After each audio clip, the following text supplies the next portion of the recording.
Bonjour, dans cette vidéo à Neolia, je vais vous parler de l'Ipos 2, vous le présenter. C'est un appareil qui est dans sa mallette robuste, livré avec ses accessoires, un kit de prélèvement, une alimentation pour le charger, car c'est un appareil autonome sur batte qui est muni d'une batterie qu'il faut recharger de temps en temps. Donc à l'écran, on retrouve l'afficheur, les différentes touches pour naviguer, la touche de réveil mise en veille, car c'est un appareil qui s'éteint automatiquement au bout de 5 minutes de non-utilisation pour préserver l'autonomie de la batterie.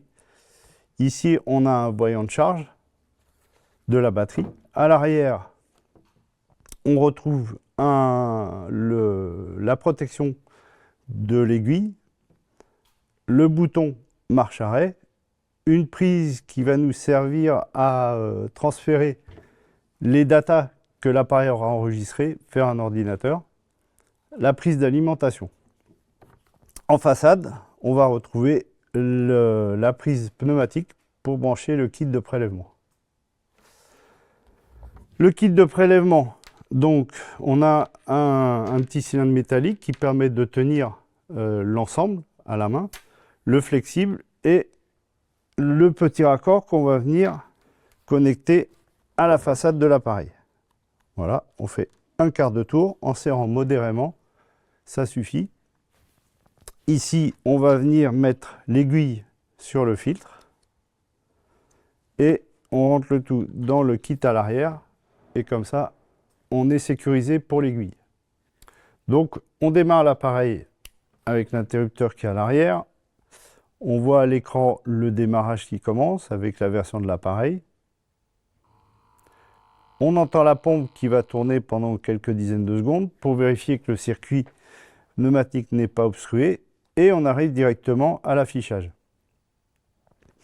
L'appareil est prêt à fonctionner. On a ici la jauge batterie, le programme de l'appareil sélectionné, le nombre de mesures qu'il a enregistrées, la ligne de mesure oxygène, la ligne de mesure CO2.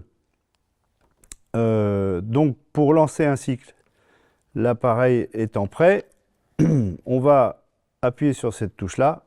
Bien sûr, d'abord mettre l'aiguille dans l'emballage et on lance le départ cycle. La pompe tourne pendant une dizaine de secondes et on a la mesure oxygène CO2. Et ensuite, il suffit de remettre l'aiguille dans son logement par sécurité. Ici, on a les différentes touches de réglage d'accès au menu. Derrière, pour brancher l'alimentation pour charger la batterie.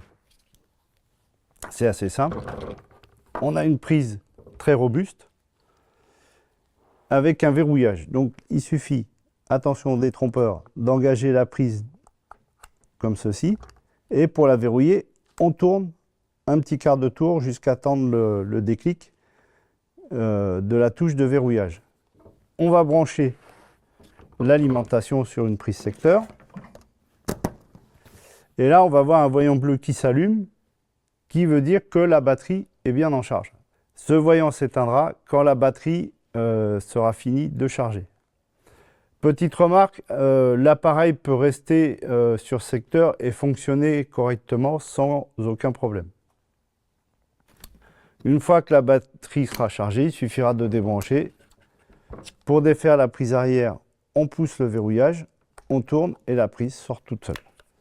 Voilà, l'appareil est prêt à analyser pour mieux protéger.